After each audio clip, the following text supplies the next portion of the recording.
that mess. And if I was going to be able to get out of it. I would get a phone call at work. Hi, Mom. Yeah, just going to my first class. And come to find out, he wasn't partaking in any. By the end of the semester, Joel was flunking out. In a few weeks after he received his grades, a couple of his friends called me to let me know that Joel was in serious trouble with drugs. That's when I said, you know what, everybody's telling the truth except for me. I have a problem, I need to go away.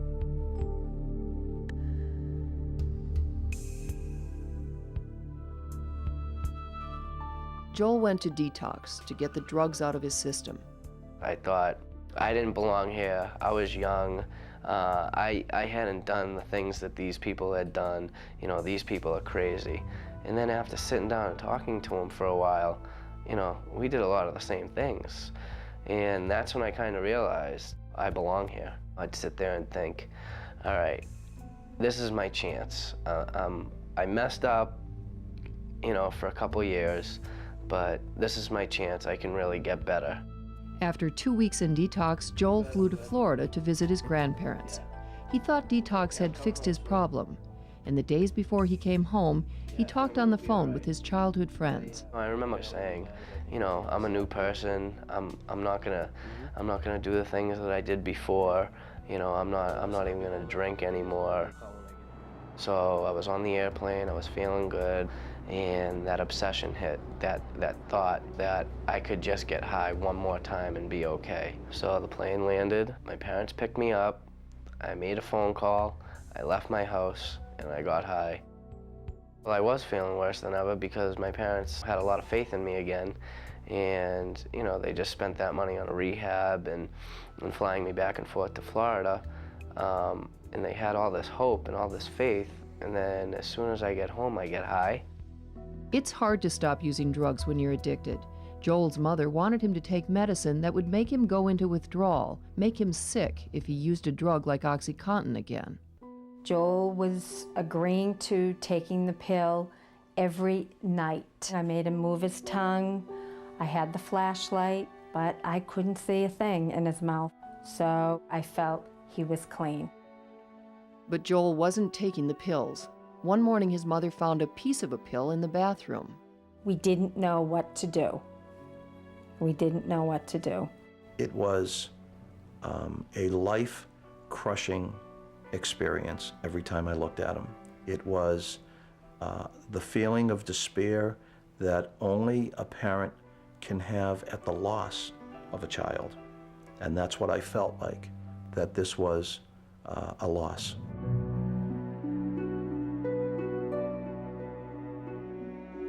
Three guys Joel had known for years, two brothers who lived down the street and a close friend from baseball, had overdosed and died. We went to the funerals, we went to the wakes. We continued to have our conversations with Joel about that could be you. Brian had gone to the funerals too. He had finally figured out why Joel was avoiding him. I knew, you know, I had to go to Joel's father. I had to tell him about Joel's drug problem, you know, in order to save his life and also a friendship. I said, you know, I'd rather lose a friendship than a friend. And if, you know, if Joel was going to get mad at me in the future for, you know, for telling his father that he was doing drugs, then so be it. Herb confronted Joel again. I looked down at the floor and I started crying. I said, Dad, this is so hard. I need to get into a detox tomorrow. And I called a lot of my friends up and I told them that I was going back into detox. I remember being on the phone with one of my friends just crying and crying and crying, you know, telling him that I'm sorry, that I disappointed them, that I'm sorry. And, you know, a couple of my friends actually started crying.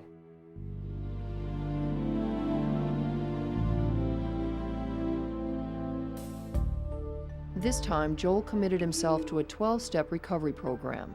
He wanted to get well. After 2 months at a treatment center, Joel was moving back home. His parents laid out rules that he agreed to follow. Answer questions from us without yelling. You're going back to college? Keep your room neat and clean. We would lift up his mattress, look in his desk, look at his cell phone, do anything that we had to do to ensure ourselves that he was safe and healthy. because this time, if we had any suspicion at all, we were taking action immediately. But they haven't had to take action. Joel's living at home and goes to a nearby college where he makes the dean's list studying physical education. He wants to coach high school baseball. Joel stays well by regularly going to 12-step meetings, believing in a higher power, and taking responsibility for his life. The only person that I can blame is myself. So I chose to try the alcohol, try the marijuana, try the perks on the bikes, and try the OxyContin. Nobody had a gun to my head saying, try this, or I'm gonna kill you. I did that on my own will. We made every mistake that you would find in a textbook that parents typically make. But we didn't have the information, and if we had the information, we didn't believe the information. And if we believed the information, we weren't exactly sure what to do with the information, because as much as I thought I knew, I didn't know anything, quite frankly. I never believed growing up that addiction was an illness.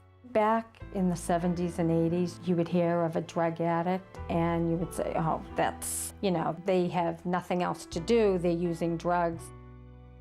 I do believe that it's an illness. Just like cancer, you need to get the right treatment. My perception of a drug addict now is so different. It's my son. I love him, and I'll be there always to support him.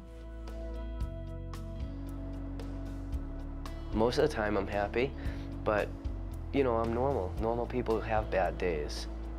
I have a lot of fears. I'm a scared kid, but I have a way to deal with that. And today I walk through my fears. I don't avoid them. This household isn't crazy anymore. I'm a better son. I'm a better brother. I'm a better grandson. Some people, like Joel, develop addiction quickly. Among other people, addiction can creep up slowly over years of drug use. If you repeatedly use drugs, sometimes if you misuse drugs even once, you can harm yourself. You can create a permanent change in your brain. I didn't think that I could get in trouble with drugs, but I wasn't invincible. You gotta be honest with yourself, take a good look at what you want to accomplish in life. I caused my family and myself a lot of pain and a lot of agony. I got help and now I'm okay, but it was hard. You can make better choices than I did. It's up to you.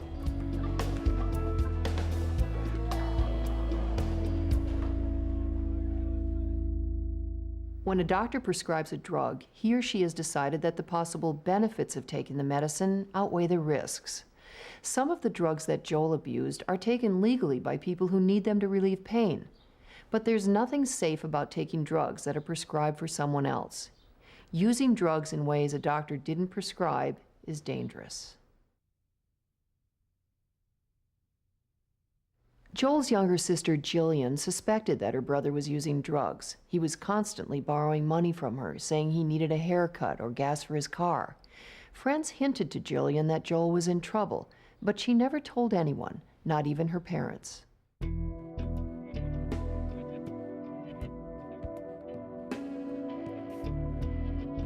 Oh, why didn't I tell?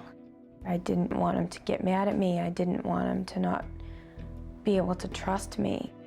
You want to be close to your brother. And if I told my parents, he would have shut me out. He would say, how could you do that to me? When I would be in my bed at night, that's when you think the most. So everything crossed in my mind. It went from he could get in a fight with somebody. He could be getting in trouble with the police. He could get into a car accident, leading to he could die. And these things would go through my mind over and over again until he got home and he was in his bed. And then I would say, okay, I can go to bed now. And then the next night, they would cross through my mind again and again and again. It physically drained me to a point that made me sick. I would get awful, awful pains in my stomach to the point where I would be in a ball on the ground crying. So I went to the doctors and she said, do you get worried a lot? And obviously I said no. And she said, well, it seems to me that if you're worried or stressed out, it goes to your stomach. And then I knew. Every time I got that pain, that sharp pain in my stomach, it was because I was thinking of my brother. I was thinking of the horrible things that could happen to him. If you are a friend or a sibling, and you know someone is using drugs, you have to say something. You have to. Because you do not want to live with the regret of something that might happen. I still live with the regret of not telling someone, and my brother's still alive. What if he died? That regret would be with me for the rest of my life. To have my family back is the greatest feeling. I can have trust in my brother. He's loyal. He laughs like he used to. He tells jokes like he used to. And now, he's helping so many other people. So many.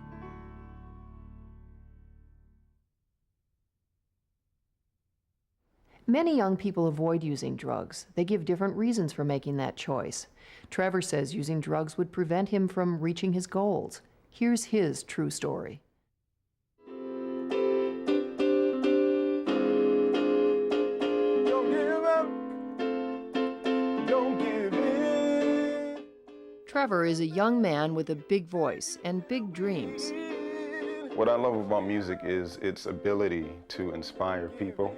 And what I plan to do with music throughout my life is to become a recording artist and a songwriter as well as a producer. To reach these goals, Trevor needs to focus. Not easy in a world filled with distractions, including drugs. Since I was younger, they have been around me. I mean, all around me, everywhere. But Trevor resisted the pressures to use drugs. He knew that cigarette and marijuana smoke would affect his voice, his ability to sing. His mother, Justina, kept a close eye on her sons and reminded them often that their dad had sold drugs. That was no life for them. You know, hanging around with the wrong crowd, and also the violent things that could happen as a result, such as a drug deal gone sour. That happened one night, right next door. First I heard a lot of commotion, and then the next thing I know, I heard 8 rounds of gunshots fired. I was very afraid, and my first reaction was to fall straight to the floor because, you know, a bullet could have easily went right through the window. Trevor's also seen how drug use affected the ambitions of people close to him. I've seen them lose their focus as well as their motivation. And I've learned from their mistakes, and I just didn't want that kind of stuff to happen to me. When I was younger, I had a very hard time fitting in.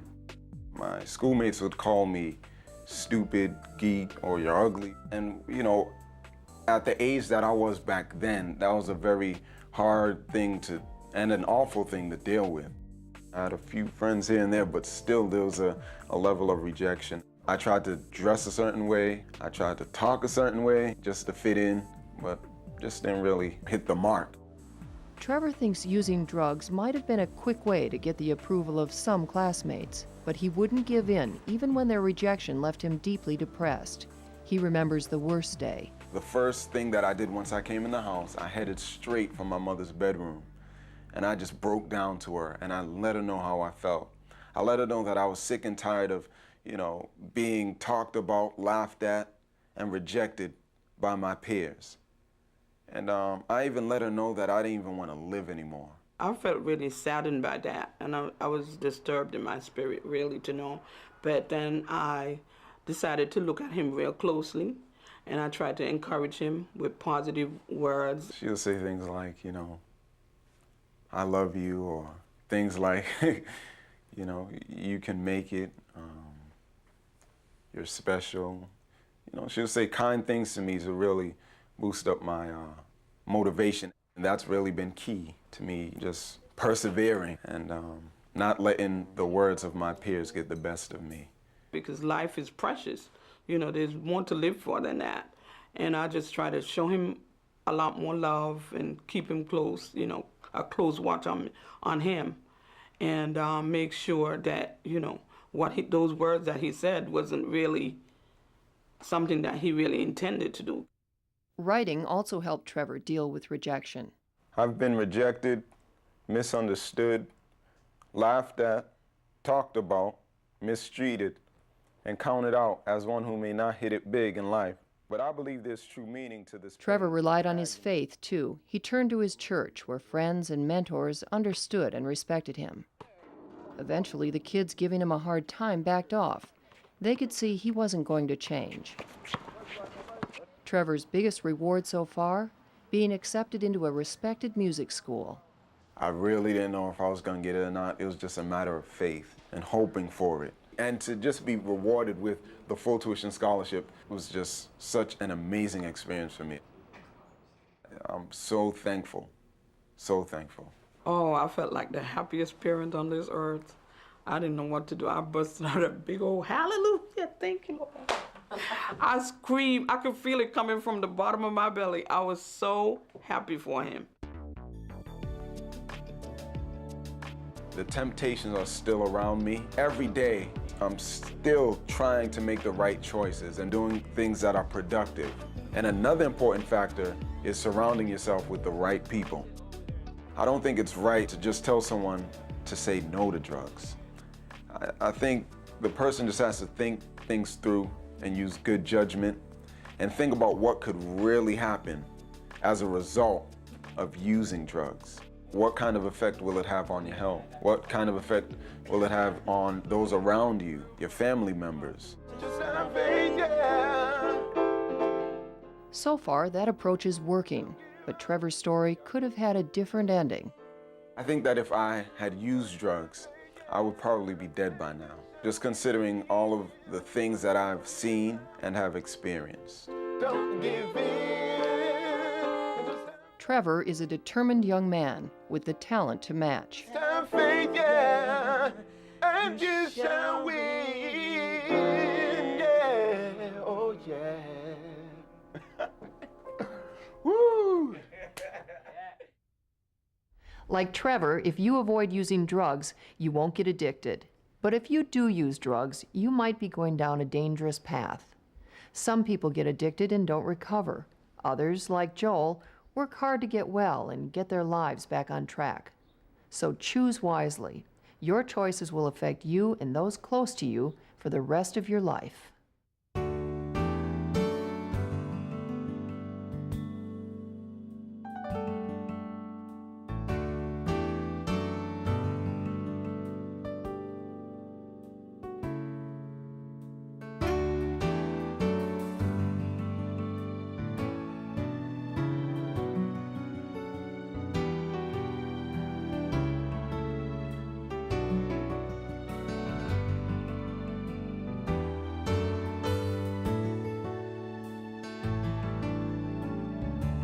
To purchase a copy of this program, visit wordscanwork.com.